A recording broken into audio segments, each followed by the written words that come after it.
2023, 1 p.m. Finance Committee meeting. Can you please join me in the Pledge of Allegiance?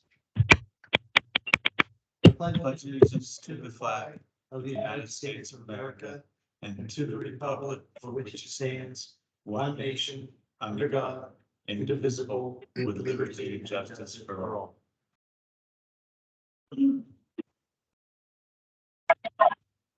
Okay, call the meeting to order. And first item on our agenda is public comment. Any public comment? Anyone online for public comment? With their hand up or anything? Doesn't look like it now. Okay, seeing none. Move on for the approval of minutes for the meeting of March 21st, 2023. I'll make a motion to approve those minutes, Scott. Okay, and I've reviewed them myself. All those in favor of approving the minutes, say aye. Aye. Aye. Okay, item 3, new business.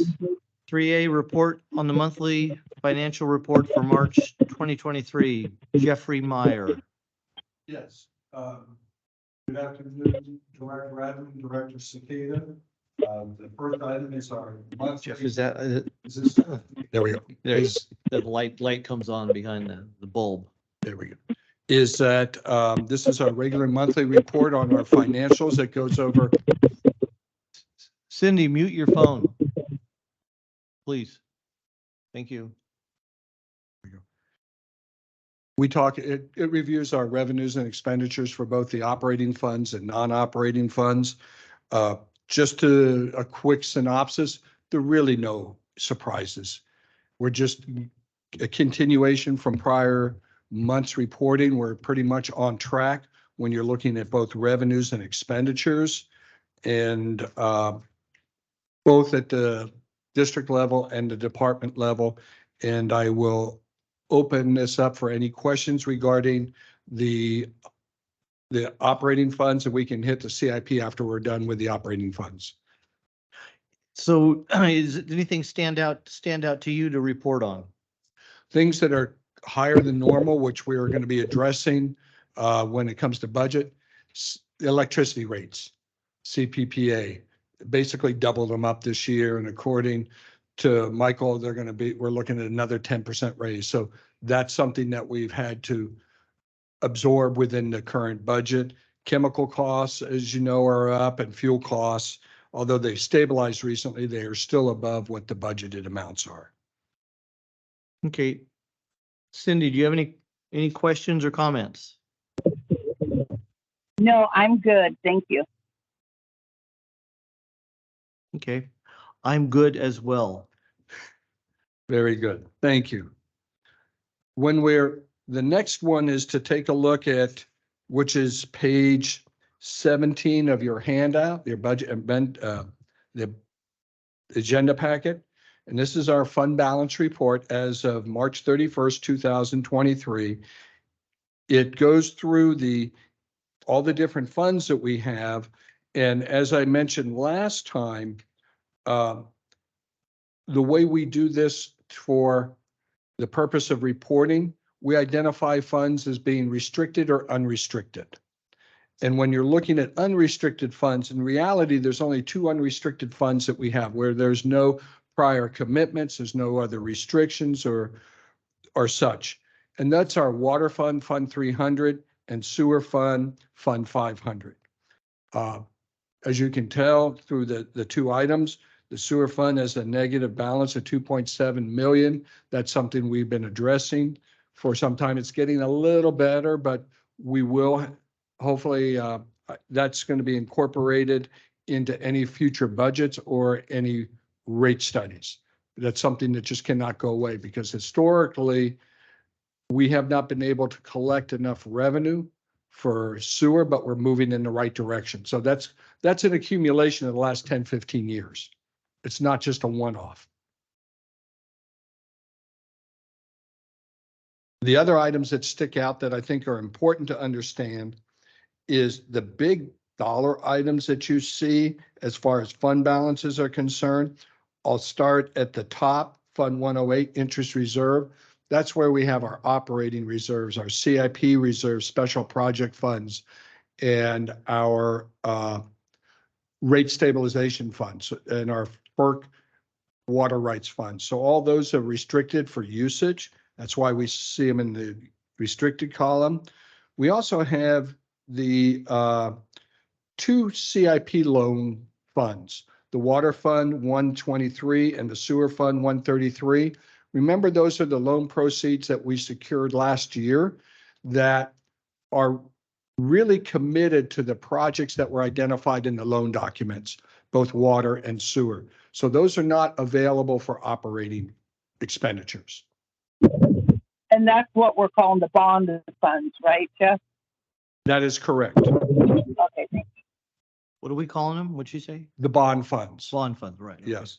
And then obviously, when you get down into the expansion funds, whether it be water or sewer, those are restricted funds as well to be used in that service area and can be used for capital improvement projects. A certain portion can be based on the recent master plan studies and the rates that they put, the capacity fees that they put in.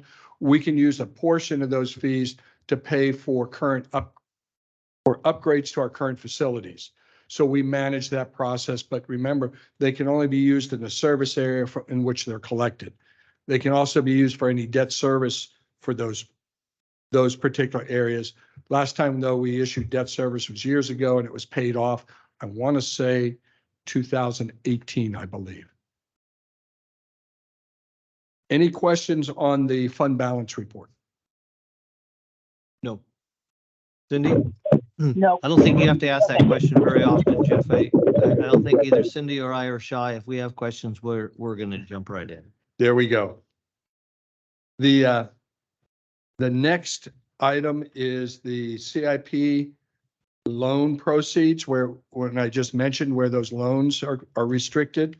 And if you go to page 18, this shows the projects that we've identified in the loan documents that we can use funds for these funding from the loans for these projects. And it goes to show you our costs month by month. We've kind of taken it through March 23, so you can see where we are in terms of the projects and the funds we're using. We have approximately 3 years to utilize those funds, and we're on track to complete those projects. And just Okay. as, go ahead. I do have one question on these, and we talked about them a minute ago. Actually, we talked about it in our meeting this week. The loan, the two items in the unrestricted. I mean, the two items identified as CIP loan water and CIP loan sewer, and we talked about the documents dedicated where or the loan documents are advising where that money can be spent. What happens? I mean, I know usually a loan document may or may not be an actual contract, or that may be what would happen if we spent that money on something else? What would we did go out, got a loan, they gave us money under circumstances. Mhm. What would the circumstances be? What does the loan document say if to that effect? I know they're designated, and I'm gonna guess that there's two different ways of doing this. You could put a bunch of information in a loan saying this is the things we need to do. This is why we need the money. Right. And that's one way of putting these items in the and we say we're going to spend it on this. I've done that before as an individual. I mean, get a loan. It's going to be spent for this. I have the money. But now the biggest need I have is no longer that which I wrote on my application. It's something else came up, Mhm. which happens, and I decide to spend that money on that. Make my payments to the loan as requested. What is the outcome in this situation if we did use this money identified in those two loans, the 18, 19, well, the two. Yes, the water and sewer. What's the outcome if we use them for something else? I'm going to backtrack to when we went through this process for getting the loans. One of the things in talking to bond counsel and talking to the lenders, they do understand that sometimes needs change. We identified projects within that loan documents, but if we come across an instance where we have to shift directions, we have a project that ready to, a facility that's at failure point. We just reach out to the lenders, in this case, either First Foundation for our sewer loan, a bank, or Webster Bank for the water loan. We let them know what we're doing. We give them justifications, and they generally sign off on that. But there has to be an audit trail of us asking them in advance for it, so we can utilize those funds for different projects. Okay, and just to take that further, what is the slap on the hand? What is the punishment look like if we don't do that and we spend the funds on something else? I mean, what does the contract say? Do you know today what? I mean, What- I think because from my perspective, at least, I don't mean to talk over you, Jeff, but it would be fairly straightforward for us to comply. So I'm not worried about penalties on that front. No, I'm not. It's more of, are you in compliance or out of compliance? And if we become out of compliance, it's a reportable item that goes into a national database. And we don't want to have that for future Okay. debt issuances. That's why you always want to be proactive and work with your lenders. Okay, And we've worked with First Foundation in the past. We have really good working relationships with all the lenders. So it's more along the lines of making sure that you're a good client okay, for now and in the future. gotcha. Thank you. Any questions on the monthly financial reports? Or any more questions I should ask? Nope. Okay. The next item that I have is the third quarter investment activities report, and I believe this is very similar Oh, to we're on what we talked about. This is item 3B. Okay, 3B. all right. And we talked about this pretty much at length on at the board meeting last week. That was a monthly report, but this is a summary of the quarter report. And one of the things that was important to note, and I think moving forward, as you can see, the loan proceeds that we have identified in there, I think we're going to go make sure we are very clear in that those are committed funds, that they're not part of our fund balance for operating. So we're going to kind of massage this report that will allow the reader to understand the differences between funds that are available for operating and funds that are committed, whether it is for the loan proceeds or any other committed funds. Okay. I'm making this easy, aren't I? You certainly are. Cindy, do you have anything on item 3B as Jeff gets into it here? No, I'm good. Thank you. I'll only speak up if I have a question. If you ask if we're okay and you don't hear from me, that means I'm good. Okay, Got all it. right. So she's saying the same thing Sounds good. that I just said to you.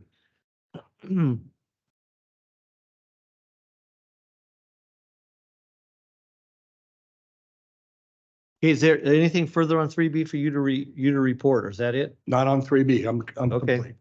Well, let's move on to item 3C, or rate study presentation. Yes. Habib, are you with us? Yes, I am. Okay, I'm going to make a brief introduction and then I'll hand it over to you. Okay, The, that sounds great. Certainly. The next item is the rate I study do- presentation. Okay, go ahead, Cindy. I'm just going to let you know I have the presentation up in front of me. Oh, Okay. okay. Thank you. As we've talked about over several months here, the district has started or is engaged in a cost of service and financial analysis study. This is something we do every 5 years under the guidelines of Proposition 218. As you're aware, we come contracted out with IB Consulting to perform this cost of service and financial analysis study for both water and wastewater utilities. We kicked this off last October when Habib provided your board with a Rate 101 kind of background to let you know what the steps are and how we go through this iterative process through data collection, through financial plan, and then to the very end of a Prop 218 notice or hearing if rates increases or if the rate model needs any changes. This first step is Habib is going to go over the financial plans for both water and sewer, but just a quick brief summary of what we've gone through. This summary is going to look at the in main parts, our operating budget and our capital improvement budget. And we as a team internally here spent hours and hours and hours combing through our budgets for the operating side, but also on our capital improvement program. And you probably remember that when engineering brought the 5-year CIP plan to your board, there's a lot of discussion. We had internal discussions about what we could include in this financial analysis on the capital improvement program. And my apologies to Damon and Charles, because and I'm leaving Michael out of this, pretty much beat them up over what we could afford and what we couldn't afford. And the challenge for them was, we have these systems that are failing. We can't push out any further. So it's a real balancing act. Not everything that we need to do on the CIP program is in this budget. Am I correct? And so what we've done is we've worked as close as we can collectively so that we can put in a CIP program for the next 5 years that we have confidence in, that we can perform it, we can get all the resources done, but with the knowledge that there's another whole 5 years and 10 years beyond that. So with that in mind, I am going to hand this off to Habib, and he's going to go through his financial plans, bring you up to speed on what the model is and what a rate study is all about. Habib, this is Scott Retterman. Yes. Welcome. How are you doing? I am doing pretty well. Thanks for asking. Do you have a PowerPoint or a presentation that you're going to be showing? We need to share our screen. Yes, Or do I you- could share my screen, and if that's okay, so I could control it. And I believe you received copies of this PowerPoint recently. We'll be handing them out. Have those already been sent to Cindy? Yes.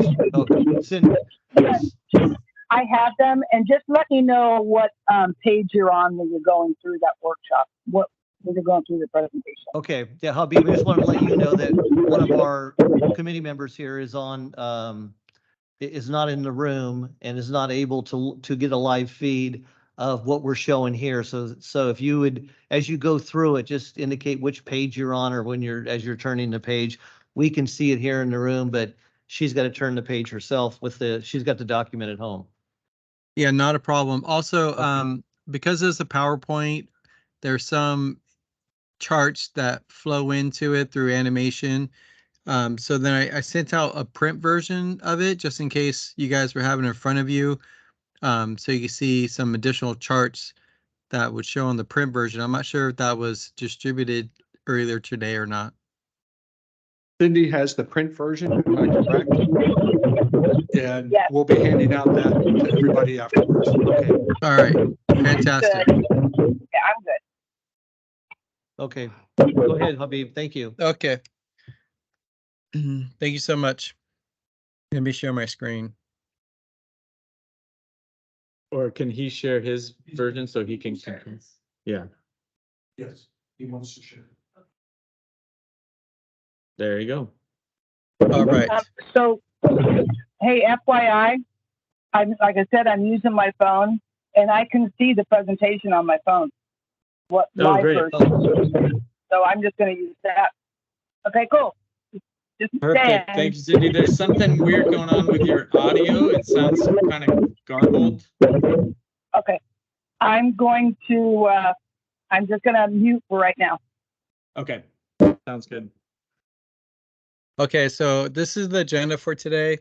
The first we're going to do is just kind of go over general financial planning approach and how we worked really diligently with staff. And I know there's been some iterations with the capital improvement plan.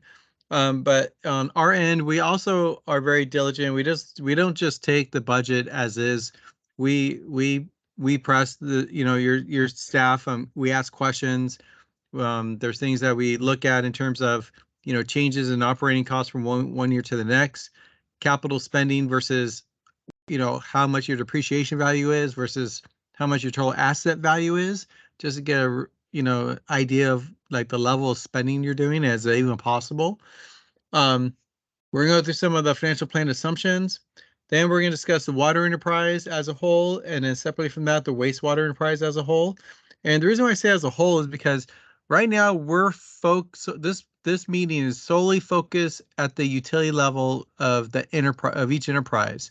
This is not a discussion about what are going to be the proposed rates, what are the customer impacts.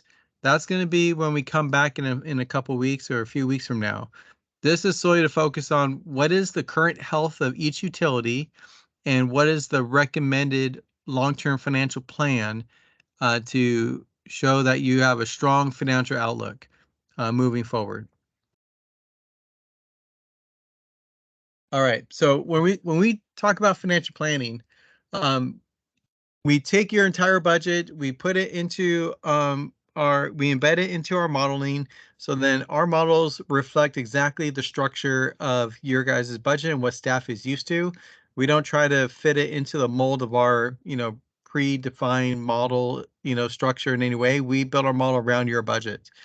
And then in that process, we also go through every single line item within each of the budgets, especially the expenses, of how's that cost going to escalate, and whether it be salaries, benefits, PERS, energy costs, chemicals. We come up with a variety of different inflationary factors, more like categories, because not every single expense is going to inflate at the same rate. So we have a number of different options to utilize, which I'll show you what those are in a later slide. And then that helps us project and forecast your obligations moving forward. Whoops, I went the wrong way. Then outside of that, we also look at, the historical usage and also the demand on your wastewater system and total connections. So we take into account any changes in the number of connections, the number of meters by size, and then we incorporate that into our modeling. And we need that because we are going to make sure that our model is dynamic. So then if you want to assume any type of growth, or you want to assume a change in usage patterns, such as fiscal year 2023 for being a very, very wet year, there's a lot of reductions in water usage, which then will probably rebound back next year. But that's a good example of like looking at where you are and where you're going. Then from our revenue projections, again, we do incorporate your actuals, we incorporate your budgets, but we don't rely on your budget number. With the account, we ask for the raw billing data, and we recalculate your revenue for both enterprises by taking all your meters by size and the rates, and by taking the usage by customer class and by tier, and then determining what the variable revenue is. And then what we do is we compare that to your actuals of 2022 and to see how close we are. And when it comes to water, we don't want anything more than a 3% variance. I would say maybe in this case, it might be even more like around 2% because you have a pretty high cost recovery on the fixed side. Usually water is still like more than 50% with the utilities are on the variable side. So because of that, the 3% variance is where we want to be, because there could be accruals, things of that sort, timing of how revenue comes in versus what the reads are that we are receiving. And then on the wastewater side, because most of it's all flat charges being recovered, we want to be within 1%. We've done those calculations. That's what we worked on for quite some time with the financial plan. We are within those variances. The other thing that does as well is that it gives comfort when we're thinking about projections and moving forward and what type of increases you need, because now we know we captured all the units of service and all your accounts in our modeling. So it's almost like a you know, kind of like a QC QA stamp right away from the beginning. We notice that we're really far off, say we're off by 10%, that'll make us dive further into the details of maybe the export of all the raw data wasn't the full amount. Maybe we're missing something. Maybe we misinterpreted one of your rates, or you had another rate that got implemented at a different time period than what was in the notice. So those type of things kind of flush themselves out as we do our calculations. Then with capital spending, there's always opportunities to have different scenarios with capital spending, and with utilities, utilities are the most capital intensive product of, you know, of most studies here, or if it was a city, the utility enterprises have a ton of capital needs, and this is one of your biggest primary drivers of revenue requirements in the future to account for. And then lastly, what you know, maybe your constituency doesn't realize is, you know, besides just the daily operations and the capital spending, another item that is considered an expense of the utility is having healthy reserves. And it's important to have healthy reserves to take care of your ongoing daily operational costs as revenue comes in through ebbs and flows, and then also to establish very sound reserves for capital spending, so you don't have to wait for revenue to come in to award contracts or to move forward with that project. And then also like a rate stabilization reserves. So those have been modeled into our analysis, and we also have the ability to make adjustments to your reserve policies, and then it would update instantaneously in our modeling.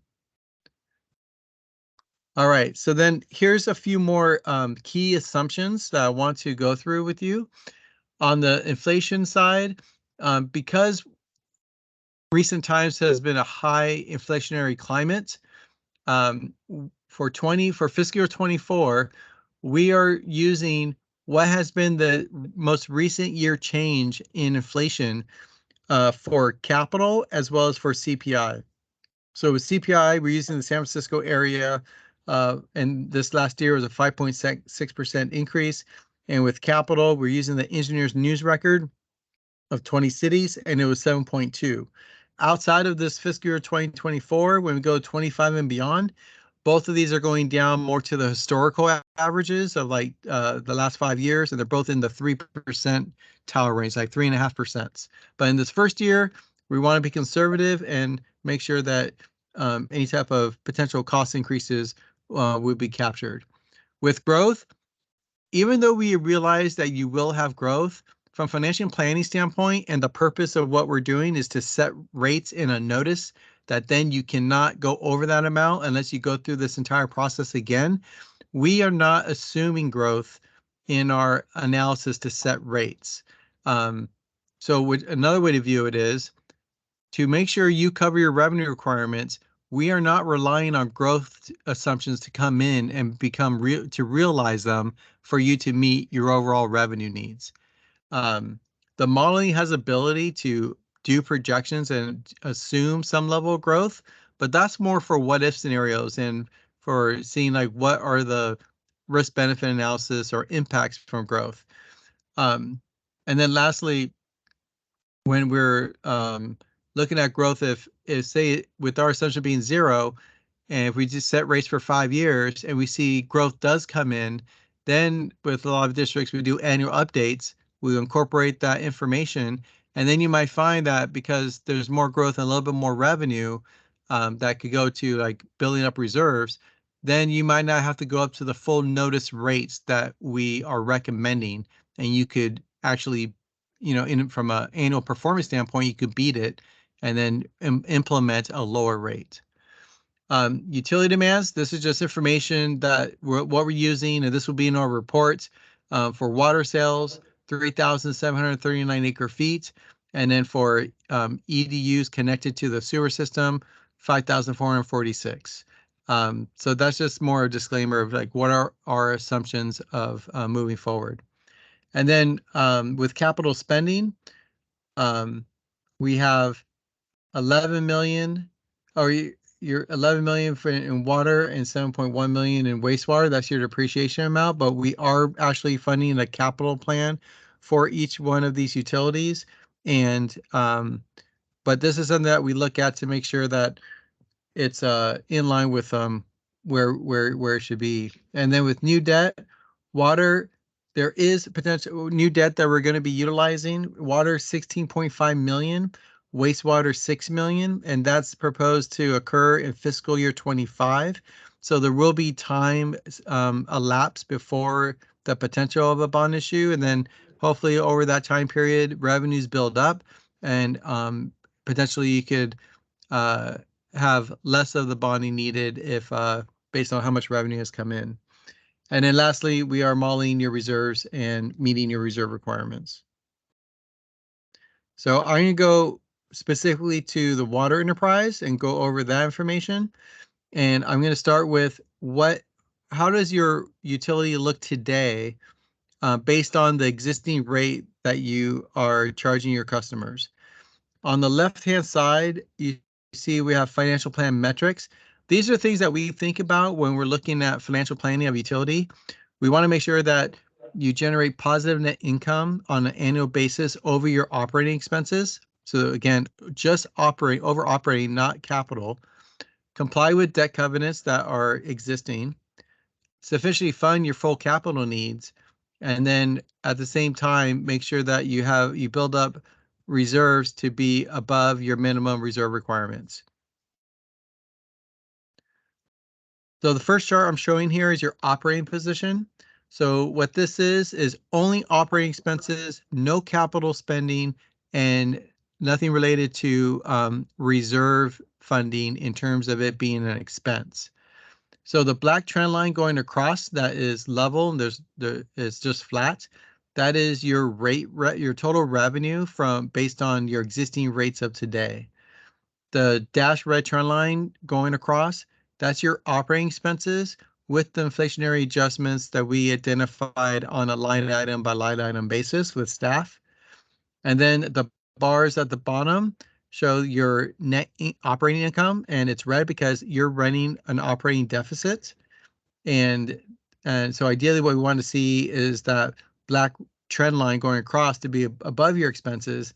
So then you generate positive net income that could then go towards your capital spending and building up reserves.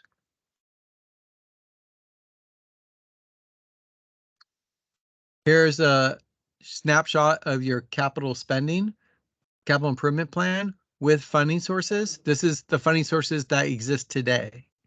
So this doesn't incorporate the new debt that I mentioned in the previous slide, but I will show you that in the next slide when it comes to proposed financial plan. So you have some very heavy capital spending needs, as Jeff mentioned earlier, and this isn't the full list. That there's a couple more that should be addressed as well. And then in the short term, you have existing loans that you have the ability to fund it through the proceeds, and that's that very light violet color. You also have some grants available.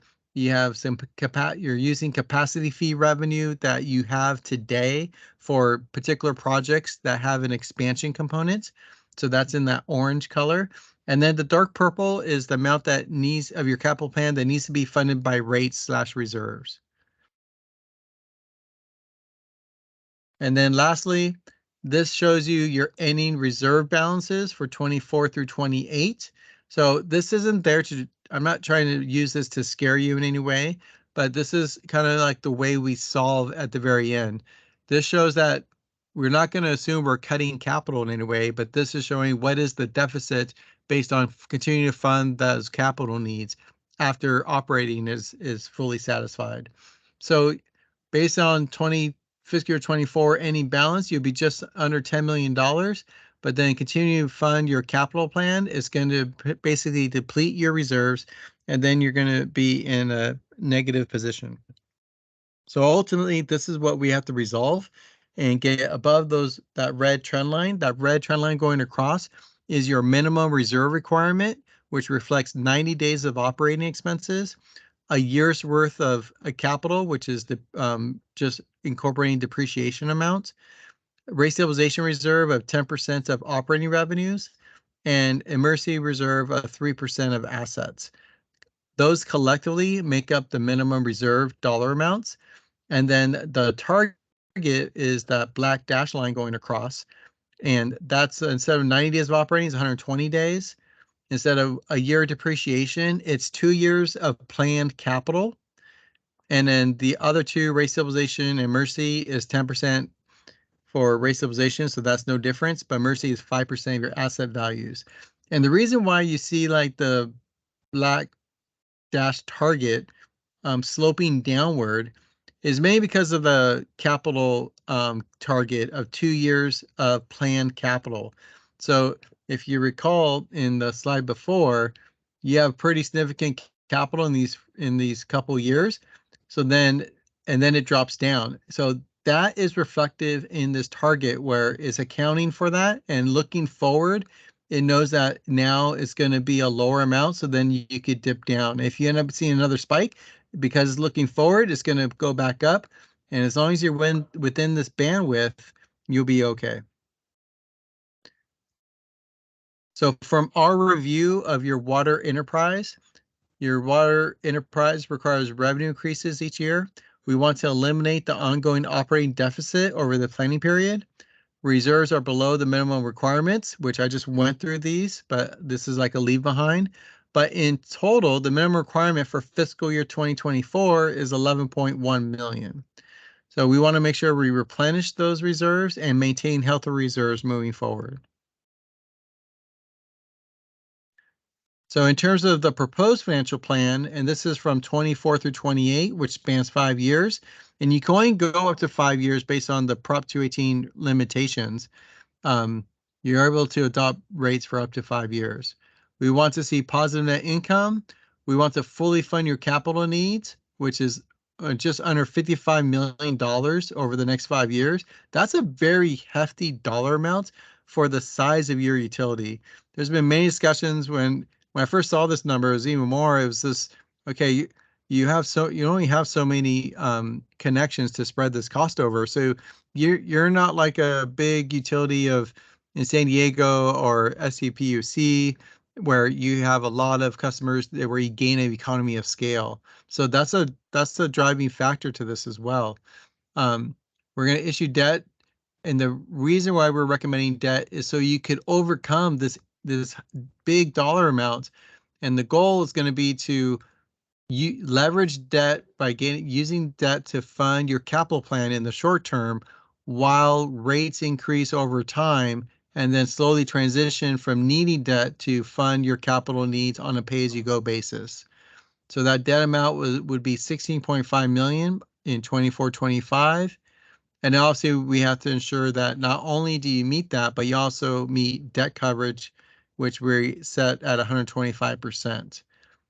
Above and all that, you need to meet these revenue requirements and also maintain the healthy reserves over your minimums. Habib, this is Michael. Can I jump in here for a second? Yes. I just want to point out, because I know this has been said already, but I want to make sure we're emphasizing it at this point, that when we say that the 5-year financial plan fully funds the capital improvement schedule, we're talking about the already reduced capital improvement plan that is probably about half of what we started with, that Ops and Engineering have identified as critical projects. We took about half out.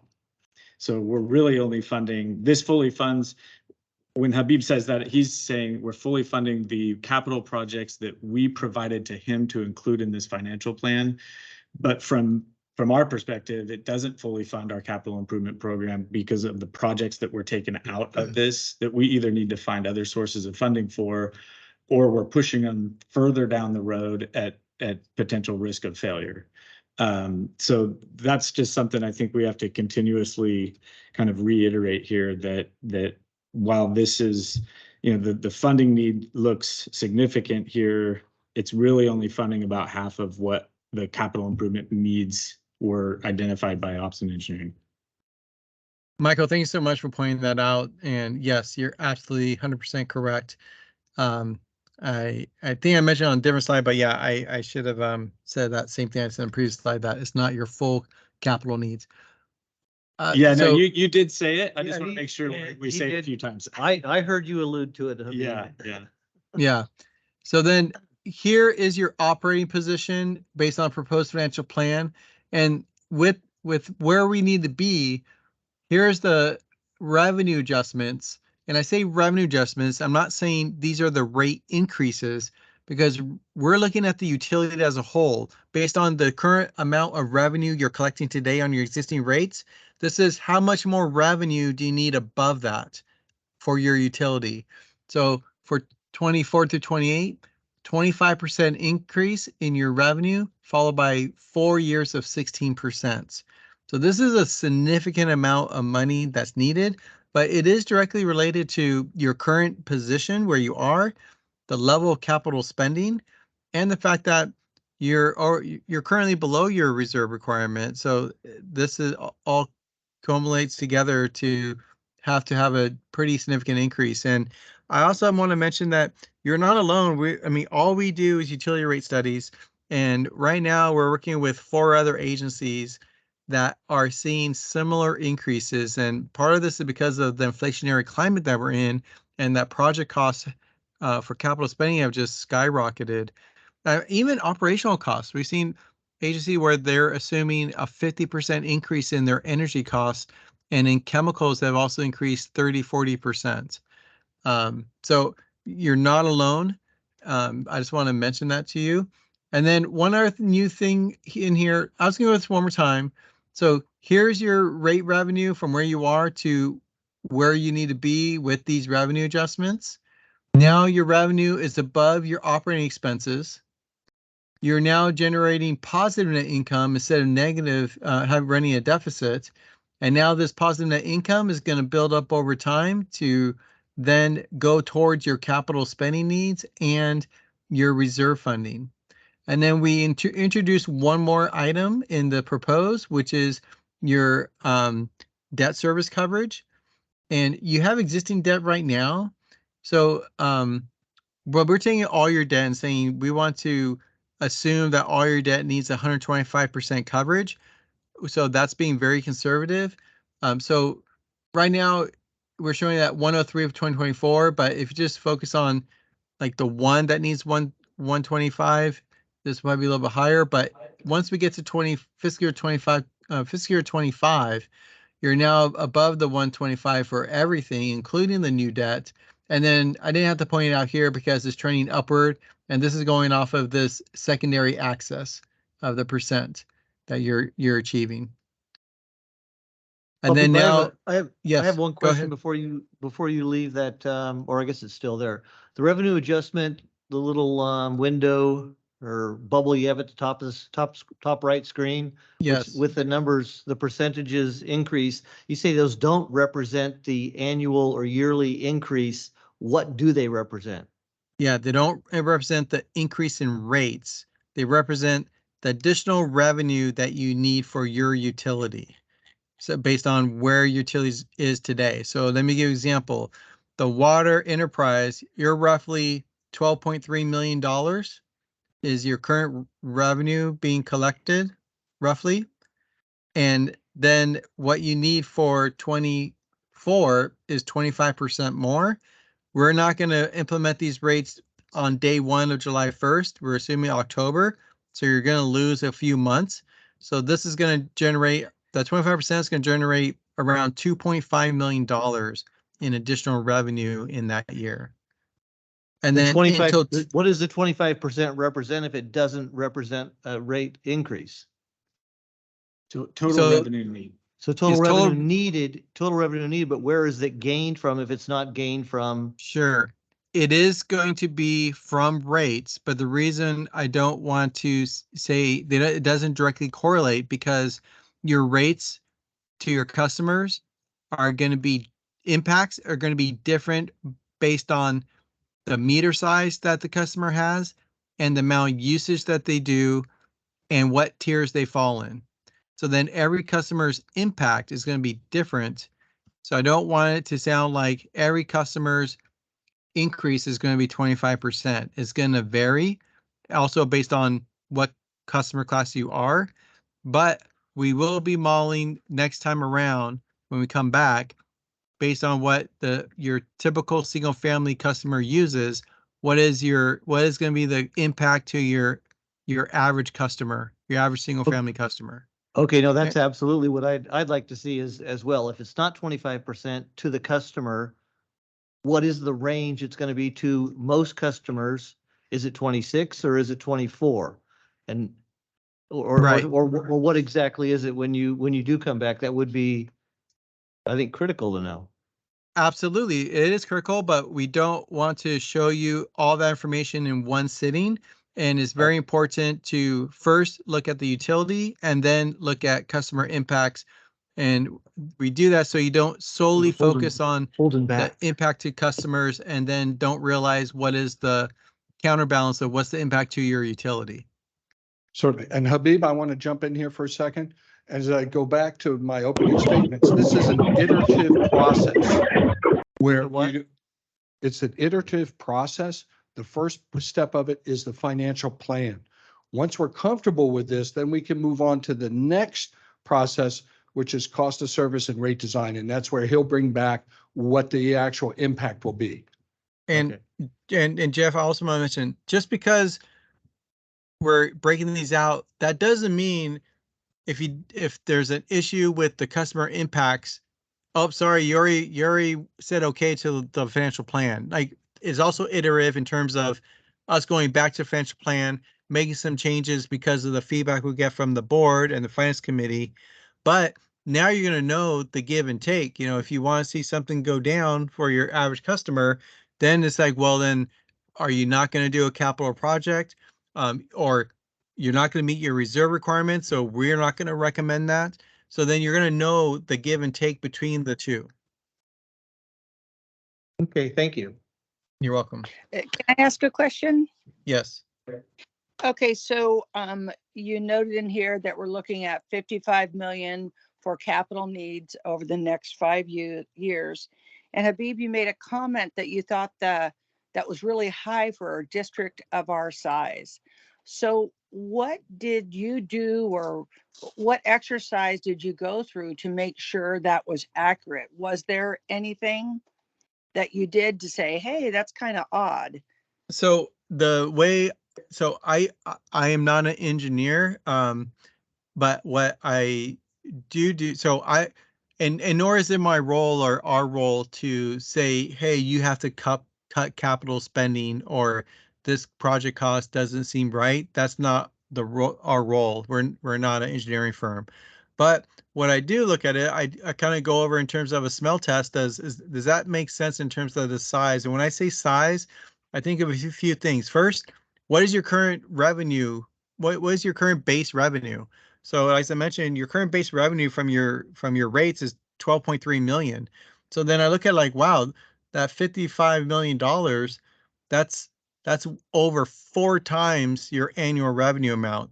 And that's, and you know, you do have operating costs. It's not you only have to fund capital. So that's one way of doing a smell test. Another one is looking at your asset value. You know, your system asset value as a whole, your utility, based on your last audited financials, is around $80 million. So this is also a way to look at, like, okay, so 55 million in relation to 80 million, you know, that's more than 50% of the total asset value. So then that's another way of me saying, wow, this is a significant dollar amount. But now it's more of a, I guess, a reasonable level compared to when I first got a capital plan. I think it actually exceeded your asset value, which then makes me think, wow, so you're going to basically do improvements to the extent of almost replacing your entire asset value. But granted, your asset value is book value of like historical installations over the years, which is different than, you know, what the cost is today. Right. So hopefully So- that answers your question. And then Yeah, the other, well, oh, go ahead and then I'll respond. well, I was just gonna say, I think the other piece of that, you know, in terms of where the source of that information and the accuracy of it, that's the really difficult process we've been going through over several months now, really over the last couple of years, but intensively over the last several months. In bringing it back to the engineering committee a couple of times, we brought it to the full board a couple of times, and we've really sharpened the pencil as much as we possibly could on those capital improvement projects that were included in the plan. What being mindful of the ones that were excluded too. Yeah. Okay. So let me jump in here. So, and I appreciate that, Michael. I know that you guys have all these projects, and I'm not saying they're not there. I'm just trying to figure out, and I know you guys are too, how we got to that point.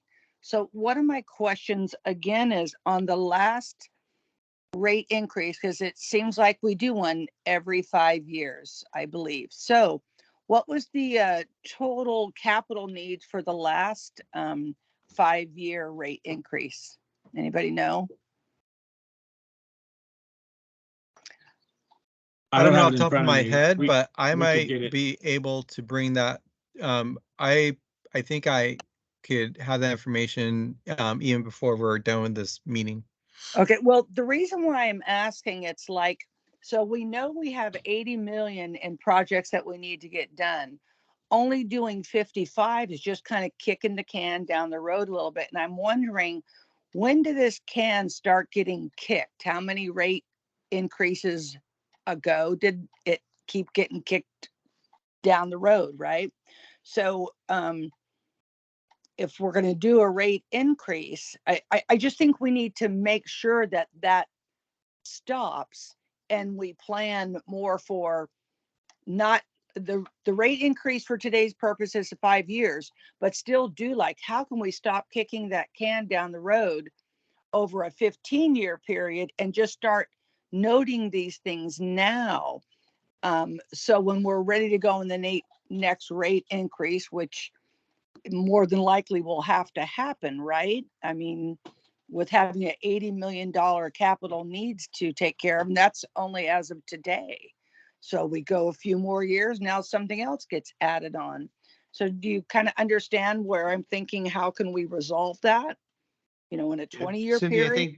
I think Jeff has a possible answer or a Perfect. comment to your questions. Certainly. And this is more of a historical perspective. There was a rate increase in 2007. It happened before I came to the district. And that was prior, actually 2006, 2007. That was prior to the Great Recession. And when they performed that rate study, they had money built into the plan for capital projects. But that also was based on new construction coming in, because we were getting between 400 and 500 new connections annually for a number of years. So they were looking at that as a source of income. But you know what happened in 2007? Everything just dropped. We went from 400 to 500 new connections down to 30. So the model at that point, we had to reduce our spending both on the operating and capital side because we just didn't have the revenue. Then in 2013, that's when we implemented the capital funding program. And we were looking at that funding program to be the bulk of the increase.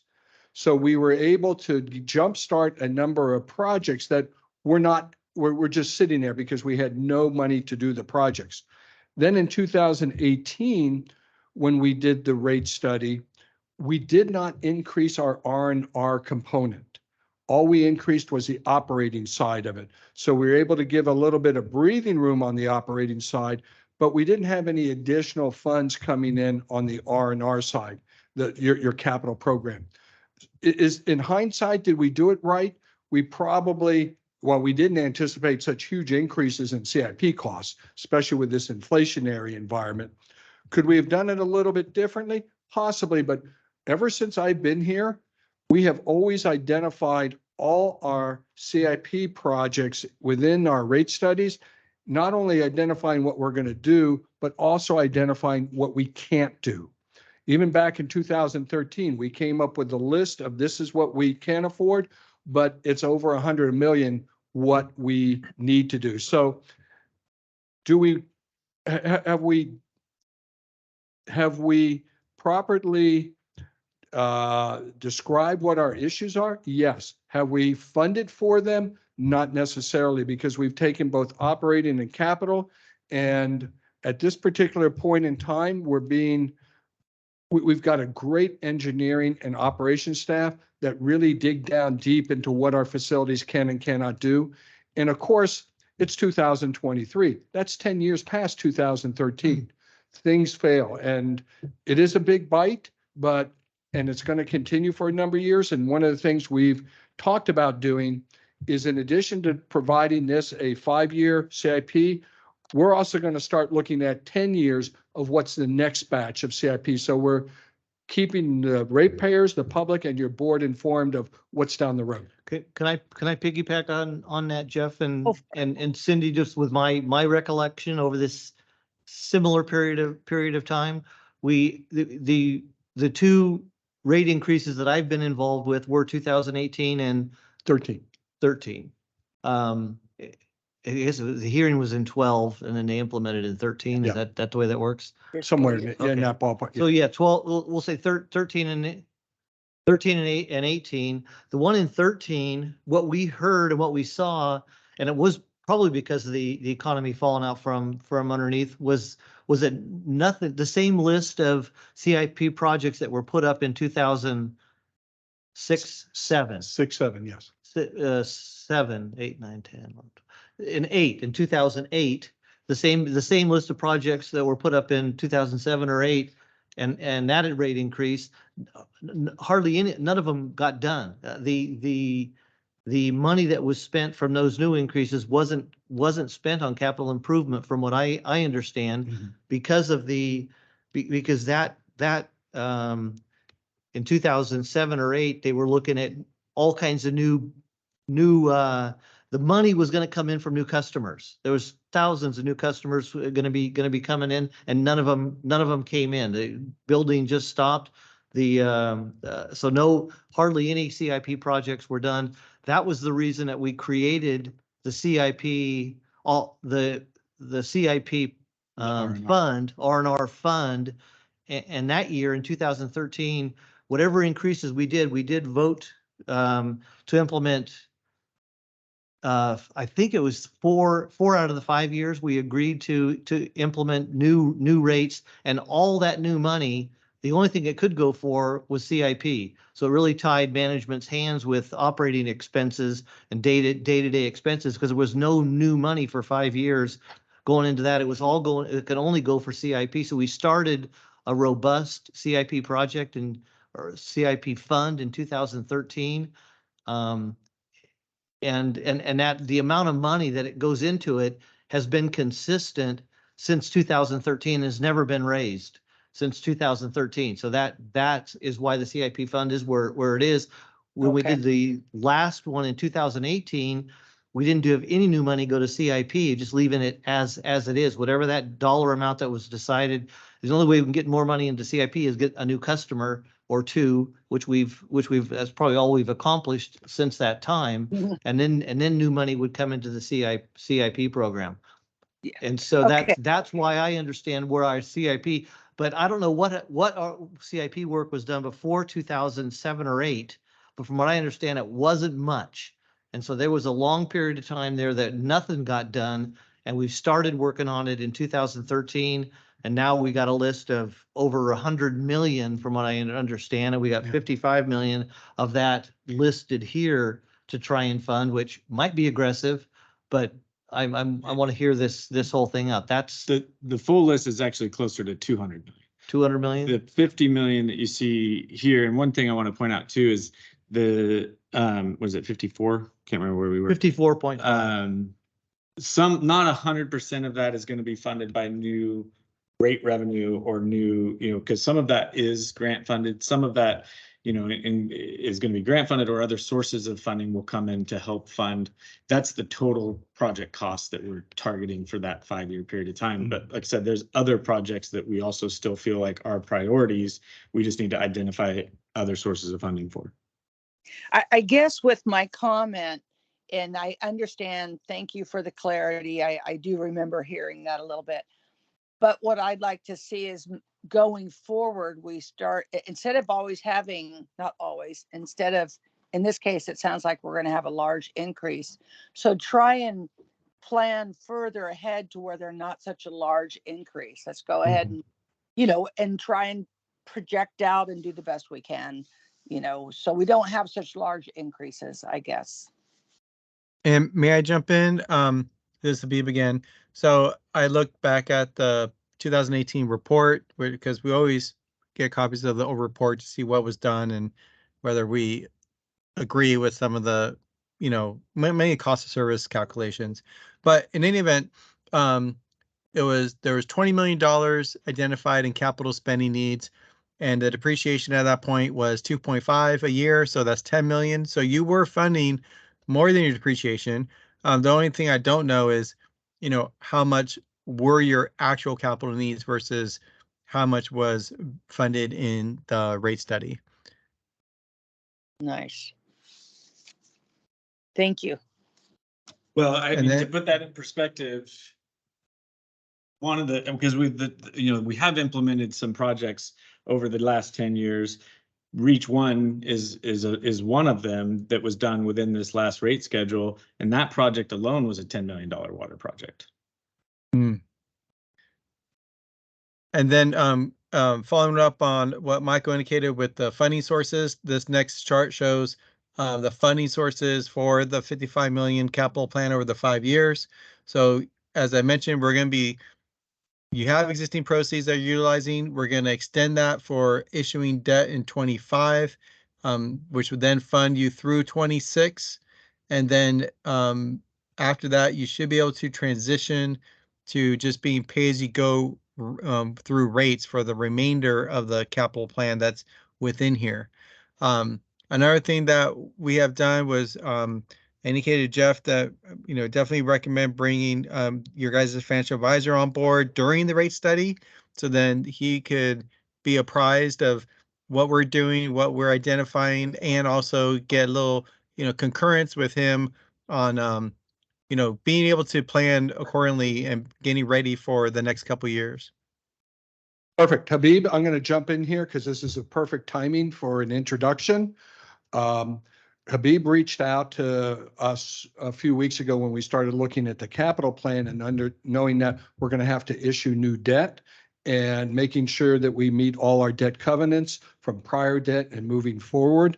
And in that, we need the services of a municipal advisor. So I reached back in my, it used to be little black book, but it's a binder now, or it can't even do Rolodexes.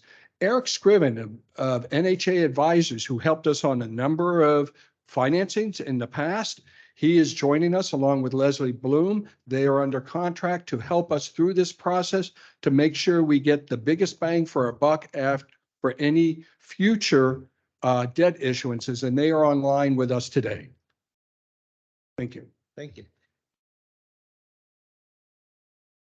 And one other thing, I might be jumping the gun here, Habib, but I just wanted to also note that it's probably worth discussing. I don't know if this is the right time or not, but at some point, it's probably worth discussing that distinction that we created in our rate structure between R&R and O&M funding. Were you going to touch on that today, or are we going to save that for rate design? Sorry, I was muted. I'll say we're gonna say that for the rate design structure meeting. Gotcha. Okay. But I guess what I would say in light of that is, right now when we're modeling your rate revenue, we also look at how much of your revenue is being recovered on the fixed side versus variable. So on the fixed side, you're around 70% of all your revenue comes from the fixed charges, which includes the R&R. And then the one thing we're going to make sure is that that's going to continue moving forward, that you have that level of cost recovery on your fixed side. But it doesn't necessarily mean it's going to be exactly the same structure as it is today, but you're definitely going What's the to have percentage? very stable revenue coming in.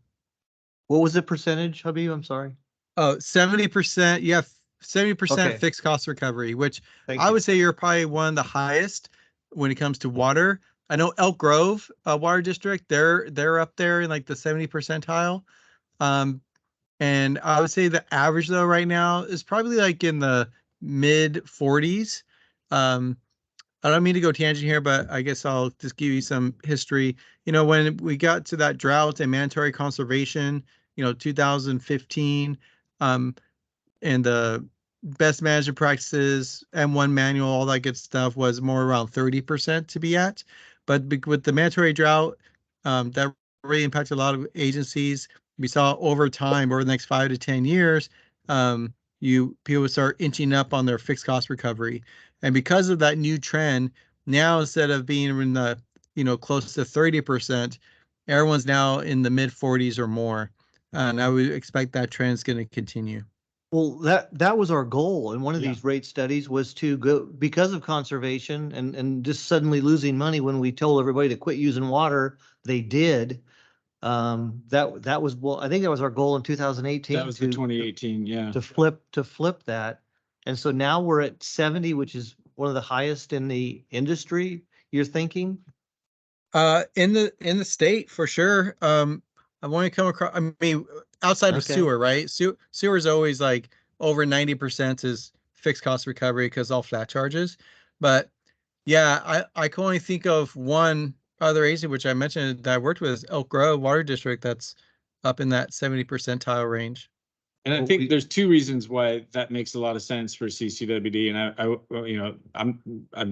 would like Jeff and Habib's input on this because they're the finance experts. But to me, I think it makes a lot of sense for CCWD because of the drought, the results from the conservation that we had during that severe drought, but also because of the transient nature of some of our water service areas where you have a lot of second homeowners or vacation rentals or inconsistent occupancy, inconsistent water consumption seasonally and year over year. For CCWD, I think it makes a lot of sense to have a higher fixed cost recovery rate. Okay. No, that I would makes sense. concur with Yeah. Michael. I worked on a few projects where they have seasonality in their population, and that's one item that is a driver to also increase the fixed cost recovery. I'm gonna bet that hasn't been the case for the entire time since 2018. I'm What hasn't? that the 70%, I'm gonna guess it has a lot more to do with people using those seasonal properties during 20 and 2021 a lot more, and us getting more funds from more properties during that period of time, as opposed to before. Well, maybe not. So it might be even higher, but we'd have less total revenue. Right. But the percentage might be higher, is that what you're saying? Yeah. Yeah, Anyway, the more cool. usage and population you have from transient, or in any general case, if you have more available Yeah. revenue coming in, then your fixed cost of recovery is going to be lower just because you have more variable revenue. Right. Right. Okay, sorry, go ahead. No problem. All right, so here's your capital plan.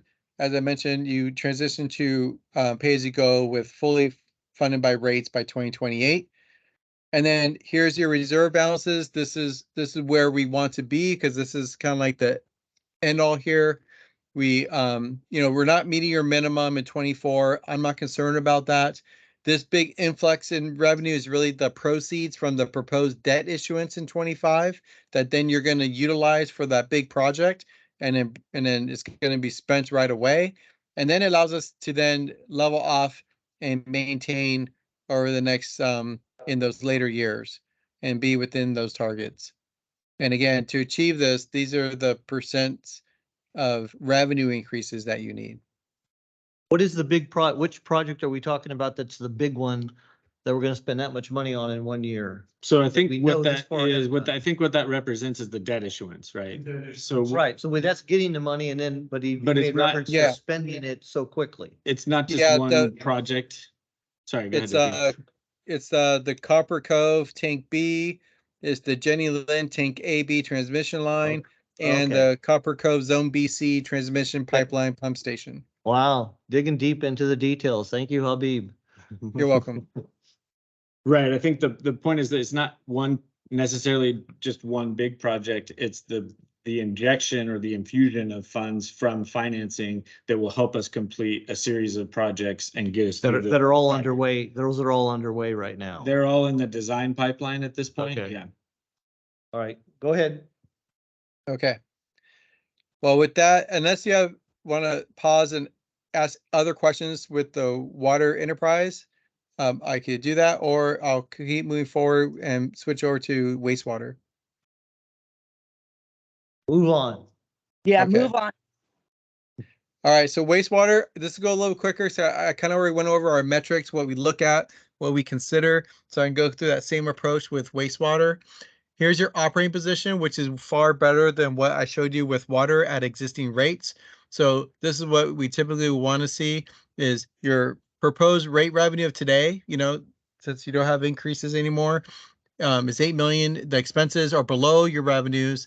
Here you have positive net income that then could go to capital spending and your reserves. However, just because of a function of Prop 218, you can only set rates for 5 years. Eventually, over time, it's going to dwindle away. And so it makes it seem like, wow, we're doing a rate study all the time. But at the same time, it's also part of just it's embedded in our statutes that you always have to come back every 5 years. The only time that you don't is if you just set your rates set to an indice like CPI, but then obviously it doesn't keep up with your increased costs moving forward. Capital funding, again, you're also using a portion of those existing loan proceeds for wastewater, which is the light violet. You have a pretty significant amount of grant funds that's going to be utilized in 24. We are also leveraging capacity fees that are allowed based on the projects that are listed and the expansion components. And then most of this is already going to be rate funded, but we will be doing something similar where we're going to leverage debt to then be able to fund your capital plan and meet all your reserve needs. When we look at your current reserves, again, similar to wastewater, you with the wastewater enterprise is below the minimum target.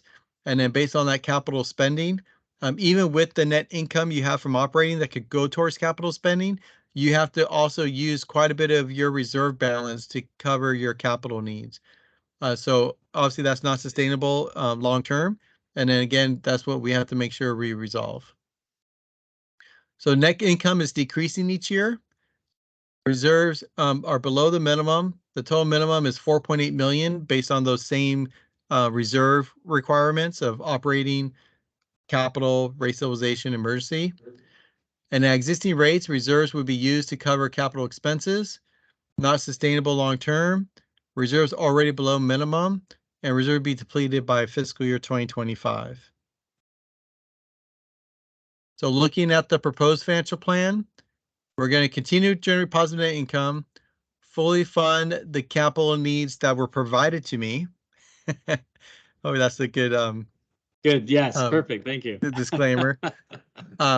And just to give you a sense of that level of spending, almost $36 million over 5 years. So think about that collectively with water and wastewater, you're well over $80 million. We're going to issue debt. And again, that allows rates to increase over time while the debt could then fund your capital needs in the short term. And then we got to make sure we have the debt coverage satisfied and maintain healthy reserves. So with that one, these adjustments, even though they're lower than water, these are still big adjustments. I mean, I'm not going to shy away from that. This is going to impact your customers, but from the utility standpoint, 14% revenue increases each year. And then finally you get to the point where you could ratchet it down to just 3%, which is kind of what Cynthia mentioned, where, is there a point where we could really get to very modest adjustments instead of having, coming back every year, then needing another big increase. So we have more net income coming in. And then this also includes that new secondary access for debt coverage. Wastewater is more healthy in terms of level of debt versus revenues. So I'm just showing your low point. I mean, your low point is 268%. So debt coverage is not a driving factor when it comes to these revenue adjustments. What are, Here- the asset value? You indicated that you had an asset value of at 80 million of our water facilities. What about our wastewater facilities? Now I think you just want to see how good I am with in the data into the data weeds, right? Let me tell you, I have that. There's a method to my madness. And No, I was joking. No, I do have that. That's something that we always have in like our main dashboard. And just And give if me you run one it- second if here. you run across your annual revenues, which were 12 million for water, what are they for wastewater? Yeah, just one second. So let me see Around here a quarter for of that, right? About 4 million, if I remember correctly. for for wastewater. Let me go with your baseline revenue currently today is 6.8 million, and your asset values of total. wastewater is the total value of your assets based on the fiscal year 2022 actual audit financials is 40.7 million with a depreciation amount of 1.3 million. So the comparison number that you gave us for water, you said 80 million? And so for Yeah, comparison is for wastewater, it's 40 point 40 something million? 40.7. Yes, Okay, thank you. you're welcome. So here shows your capital spending with sources where again we're going to be issuing some debt 25 to cover the remainder of 25 and a half of 2026.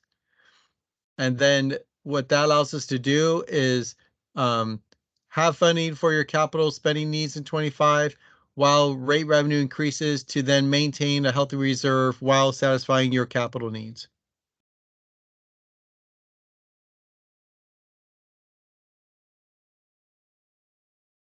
And then in terms of next steps, we already done the cost service analysis and rate design, but we just have to QC it and then put a presentation together. So that from where we are now to our next meeting is going to be a decent turnaround time compared to when I came last time of rates 101 to today. That was a pretty big time span of a number of months.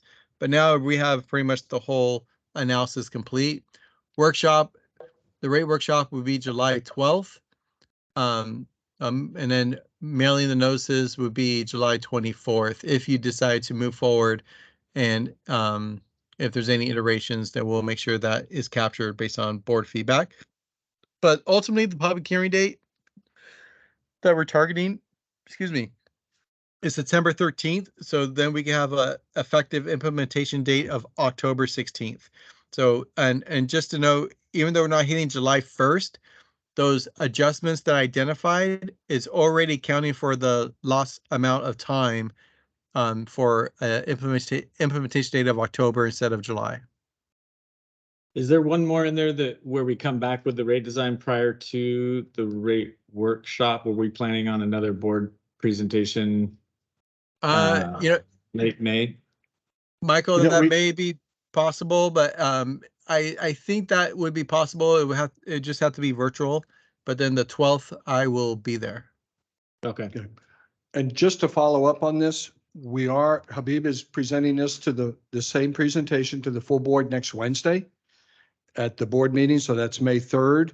And Right. then there isn't, that cost of service analysis rate design, we're looking at towards the end of May for that. And at the May 3rd meeting, I think it'll be a similar presentation here. And then a separate agenda item to talk about public outreach and the public outreach plan over the same period of time. That'll be on May 3rd? That's our special meeting next Wednesday. Right. Right. Yeah. And I think, our new external affairs manager starts Monday, so that gives them a full 2 days to come up with a public outreach plan. So it should be, And you said later on in May, are we talking about the second or fourth, Second meeting, which is I believe the 24th. 24th? Okay. Can I jump in for a second? You're Yes, so- ma'am. So I'm kind of looking at the timeline. So May 3rd, you just talked about, you're going to give this presentation to the full board. What were you going to do on the second meeting of May? And I'm wondering, are we having more meetings on rates other than May 3rd and then July 12th? Yeah, so I think our plan was, and hopefully we get this on Habib's calendar too, even if it's virtual, was to bring back the rate design proposal at the second board meeting in May. Okay. And And then, Michael, just so I could jump in there, that was that day where I already have a presentation oh, okay. with the City of Cheney Hills at 6 p.m. And I don't know if your board meetings are earlier than that, like during the day. Yeah, our board meetings are at 1. So that is possible. I could do a presentation at 1 and then still Okay. be at my board meeting in Chino Hills or city council meeting. Okay. Yeah, and we can make that the first agenda item after consent or however Yeah, we we want can to try do to that. get it on early. And So so, there'll be multiple opportunities, and then we're gonna do some outreach between now and next Wednesday, just to let the public know that we'll be talking about this financial plan on Wednesday. And then we're gonna ramp that up over these next couple of months. Is this a good time to talk about our next finance Meeting? finance committee meeting? Just while Unless we get there's that other date comments, on- there's only one member of the public online other than staff, but. let me jump Oh, in. no, real- no, I'm not going on with the agenda. I'm not moving past this on the gotcha. agenda. I'm just we're talking dates. Yeah, so I And wanted to ask also, so we're not going to be having anything regarding rate information in June. It'll just go from the second meeting in May and then jump to a workshop July 12th.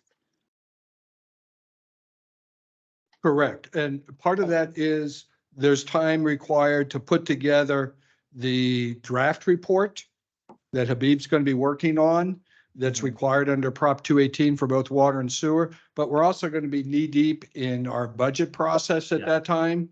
So we're going to continually have conversations back and forth, but there is not a scheduled presentation from Habib until the board meeting on the 12th of July.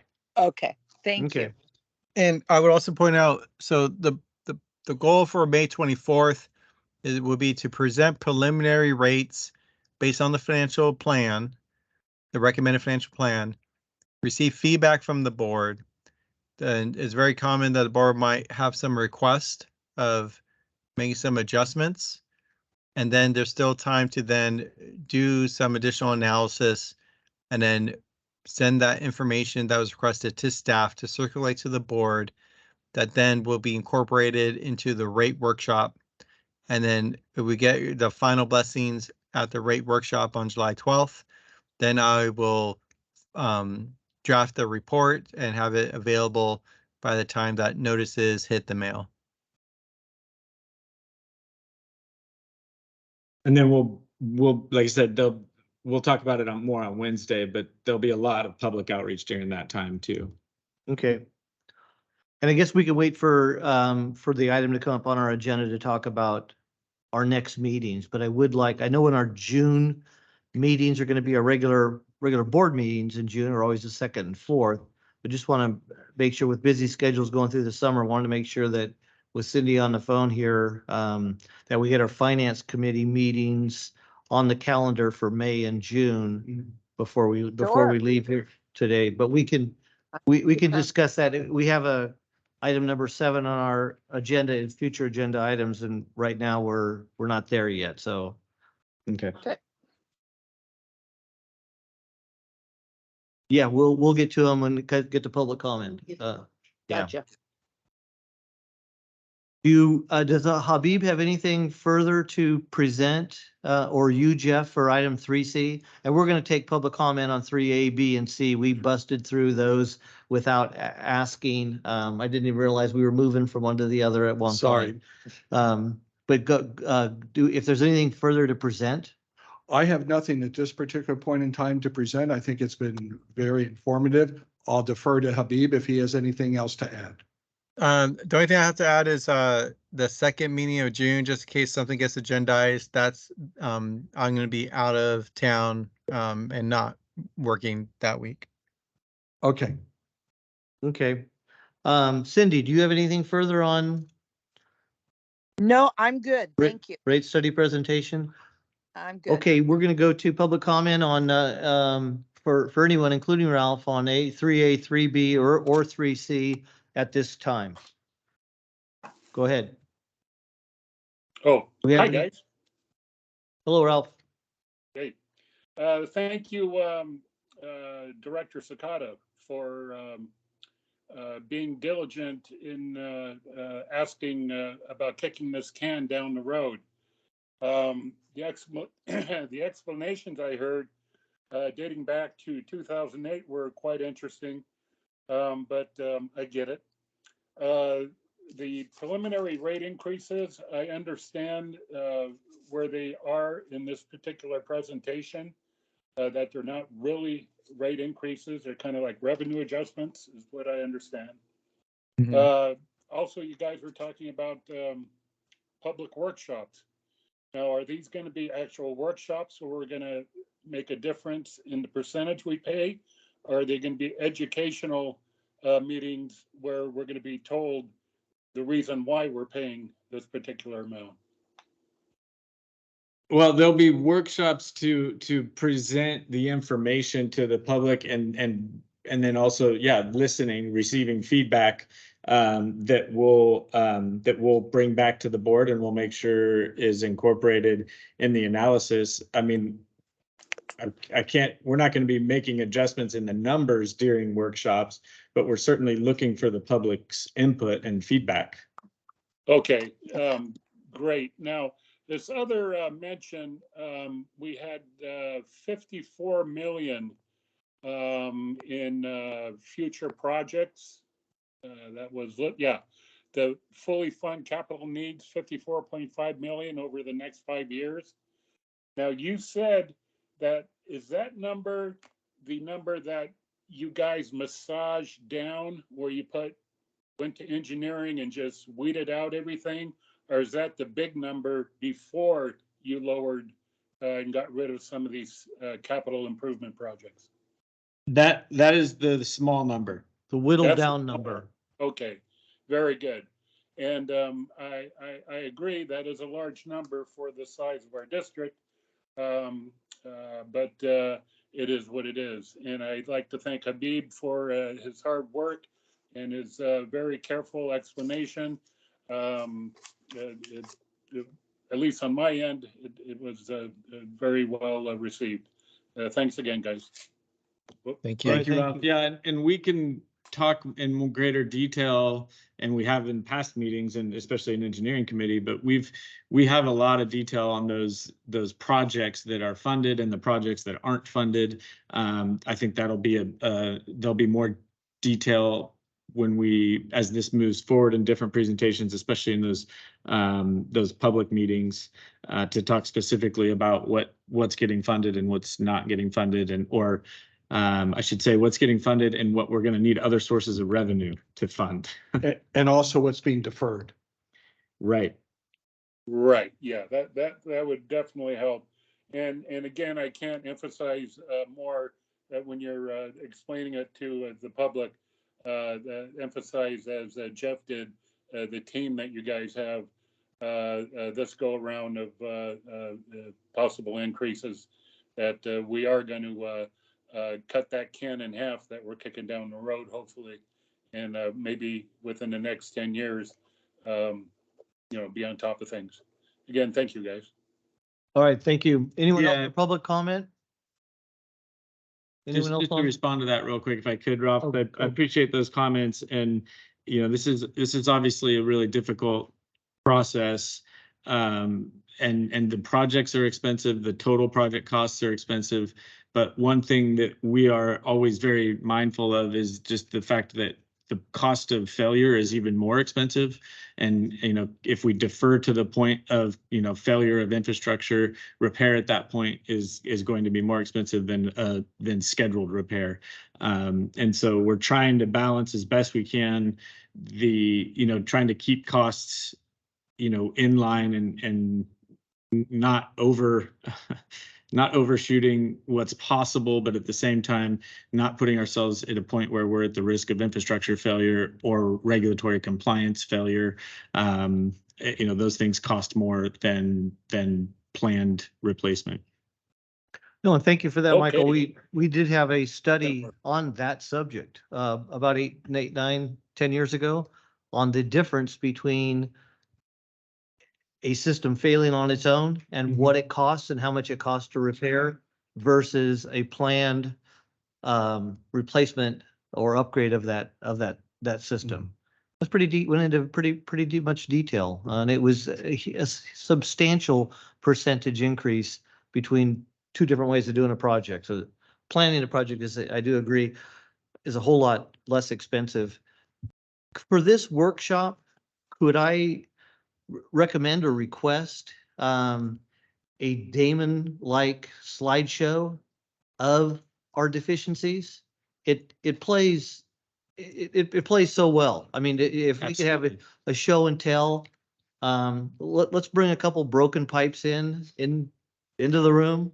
Yeah, so I we've mean, we've talked about it and yeah, I was telling them the story the other day of, prior to my time at CCWD, I remember the 2013 rate increases, and I remember Mitch Dion walking into a room with a section of Reach One, the old Reach One Mhm. pipe that was Swiss cheese. It's a very compelling visual. And we absolutely have some of that. And and when we were replacing 3A, we had pictures of geysers going 25, that was Reach Three. Sorry, did I say Yeah, Reach yeah, One? That yeah. was Reach Three. Yeah.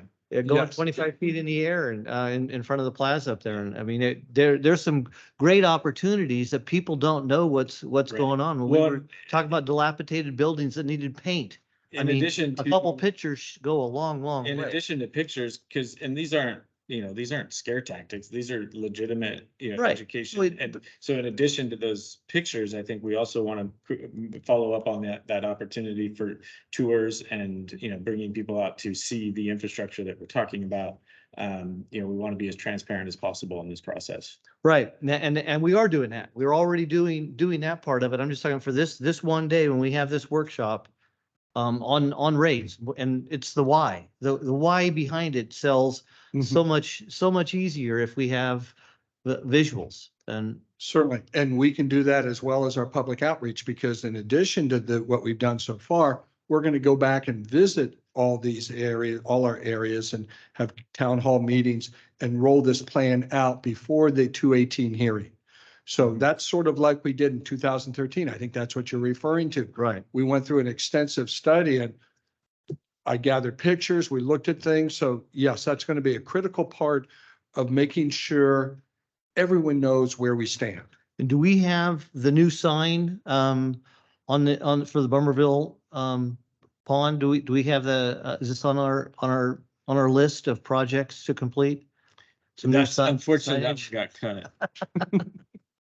No, That one didn't make the it list. didn't make the list. Okay, all right. Among the critical projects that Take didn't make the down list, the old sign. That's one of them. There we go. All right, Cindy, anything further before we leave rate study presentation? Well, yeah, I do want to make a comment about what you said of having pictures. Great idea. I'd also want to say that I appreciate everyone, staff, consultants, everyone of what they've been doing. I've been a critic of CCWD's reputation, and I believe trying to get the ratepayers involved in coming to the meetings prior to the rate workshop is really important. I see such a good change now in CCWD's reputation, customer service, and I'm so happy to see that. And I want everybody to know that I see it and I appreciate all their hard work. And if we could just get the ratepayers to be part of this process sooner than later, and especially before just the public hearing. And so Yes. I'm going to reach out to a couple of my constituents that I know that might, go ahead and spread the word. Hey, we're talking about it. They're actually have them, if they can't show up in person, at least get on remotely. So they're learning, as I feel like I am in this rate study presentation today. I've learned a lot, and I think it'd be really helpful for them. But the main thing I want to say is staff, great job. I'm really proud of you. And seeing as how I was the worst critic, I want you all to know that I really see a difference and I'm really proud to be with CCWD. So thank you. Keep it up. Thank you. Thank you very Awesome. much. Yeah, thank you, Cindy. That means a lot. Really appreciate that. Very kind words. Thank you, Cindy. You're good. All right, 3D audit manage. Go ahead, Jeff. I was just going to thank Habib for attending, Eric Scriven and Leslie Bloom of NHA. Great job, everyone, and look forward to the next meeting. Yes, thank you, Habib, for your presentation and look forward to hearing from the rest of you Wednesday. Wednesday. All right, thank you. Thank you. Thank you. Bye. Okay, I'm sorry. Damon like 3D. presentation. It's a new term now. Yeah. It's gonna be in the dictionary. So Got it. I like it. I have some pictures now. All right. Thanks, Damon. Item 3D, audit management letter, investment policy. Yes, sir. During the audit, the auditors found a number of items that offered for correction or improvements. And one of the items, let me back up a second. Your board and your committee asked us to come back on a monthly basis to give you an update on where we are on responding to those comments in the management letter. The item that you have before you today is the investment policy, which was not reviewed and updated last fiscal year. And in responding to that, we reached out to Chandler Assets, who manage our portfolio. And in front of you is a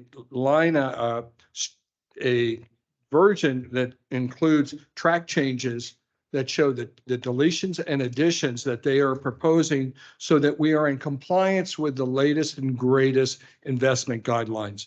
I know we had a lot going on today with the rate study and everything else. I want to introduce this today, and then we can come back at the next meeting for you to provide comments if you have not had a chance to go through this. There's a lot of material, I understand, but this is more of an introduction at this point. Okay, very nice. Do you have a timeline, Jeff, for when you want to bring this to the full board? It's got to be adopted before the end of the fiscal year. Okay, great. So this is good timing. Yes. I just want to say that I appreciate when you have it in the red line or blue line version to see what's been changed. It makes it a lot easier to go right to that information. So thank you. You're most welcome. I like it too, especially for, no, I won't say it. I'll leave my mouth shut at this point.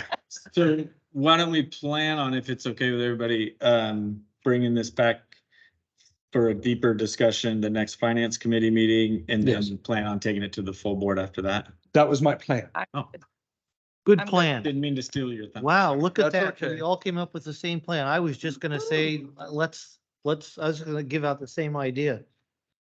There's a lot to digest and there's something that you can read at your own leisure at home if you, Right. it's your homework assignment. Snuggle up, do some good reading. Yeah.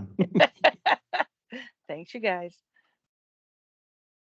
That's all I have on this particular one. Okay, anything, Cindy, do you have anything on this item? Nope. Next Okay, so meeting. we'll take a look at this investment policy. And any public comment on 3D? Okay, moving on. Item 4 on our agenda is Director of Administrative Service comments. Mr. Meyer? Yes, this is, I've been talking too much today, so I'll just make it very brief. The next meeting in May and any board meetings in May, I'll probably have to be presenting virtually, as I mentioned last week, that I will be out of the office, but be back returning to office work if all goes well in June, just in time for the budget and the next items. Better than you'll be better than ever, right? I would truly hope so.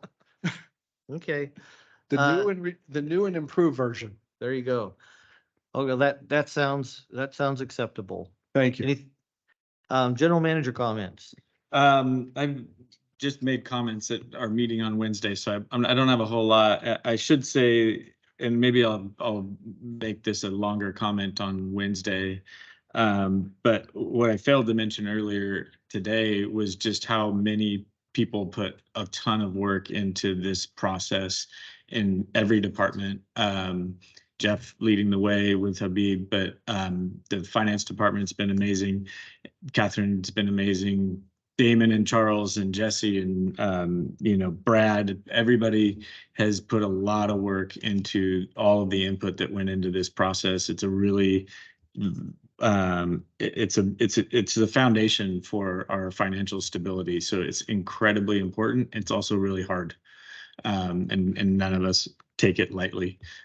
So I just really appreciate all the work that staff put into it. And I really appreciate the board's engagement and openness to these presentations. Well, thank you. Cindy, director's comments? I'm good. I think I said enough in the new items, but thank you, everybody. Okay, and I don't have anything myself, but look, I do want to talk about future agenda items. I think we have plenty on our plate, plenty of meat here going forward. I would like, as I've said before, to continue to go through that audit management letter item by item and have it appear on our agenda to see what we're whittling off and how things are looking as we go through this year. But I don't need to keep repeating that. And then there's plenty of other stuff going on with finances. Next, Cindy, do you have anything or anyone else have anything to add that we should throw in future agenda items? Yeah, let's go. Yeah, let's get the agenda that you wanted with the finance committee. Oh, So am I right up? now, I think our next meeting is scheduled for May 23rd. That is the day before the next board meeting. If I remember correctly, we talked about moving it to the week before, but that didn't work for one of you, I believe. And so we decided to keep it on the 23rd. Yeah, I'm going to be out of state for the week of, That's what it was. Oh, and Jeff will be out too. So if you're Okay. both okay with keeping it on the 23rd, it'll be the day before the board meeting. I'm good with that. I'm good with that. May 23rd is where I have it already. Okay. And while we're on this, we've been talking a lot about June and what's going on with these dates for, let's look at the June. Where do we have it right now for June? So actually, it's not on my calendar, but I think the regularly scheduled date would be June 20th, Yes. which I might not be here for, but And I'm going that's to be out of the okay. country Oh, in that week and the following week. What about the week before? Again, that'd be the day before our CCWD meeting. I have no problem with that, though. we Well, there probably is wouldn't have the favorites. monthly, Tuesday. we probably wouldn't have the monthly reports done. Yeah. Well, you want to wait till it gets closer and see if maybe we don't need to have one and just combine it with the meeting on the 14th instead of having one? If you're going So to be out.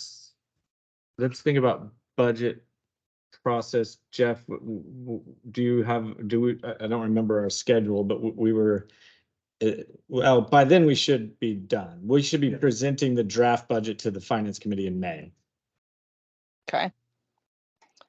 And So- in looking at this, if I may, the way we have the June schedule set up, and I'm working backwards, is your board will adopt the budget on Wednesday, June 28th. And then we'll present the budget to the full board at the June 14th meeting. Okay, so if we're not talking about anything else, let's talk about the budget on June 13th in a finance committee meeting. We can do that. And, But and we so we have won't have, external affairs, though. We have external affairs. Can we do finance? Is that to do both meetings is okay? Well, sorry, but we'll talk about the budget May 23rd, correct? We have a lot of Yeah. work to do between. Yes, yes.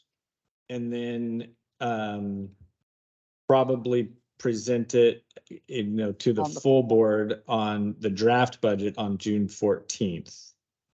I don't think we need a finance meeting. So we may not need one. Okay. We might just be making adjustments based on feedback from the board and then bringing the final draft back to the full board on the 28th.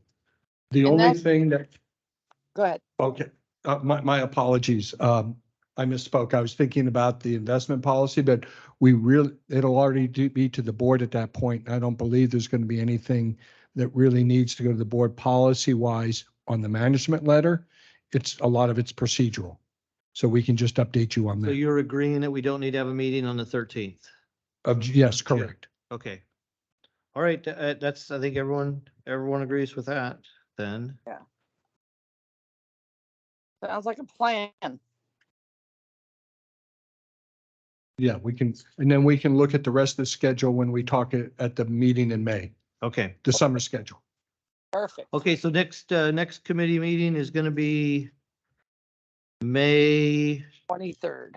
23rd at 1 PM, Yes. and we're adjourned. All right. Thanks, everybody. Thank you, Have a Cindy. wonderful weekend, and we'll Thank be you, you heading too. home. And like I say, I may have to call in on Wednesday, but I'll keep you posted on that.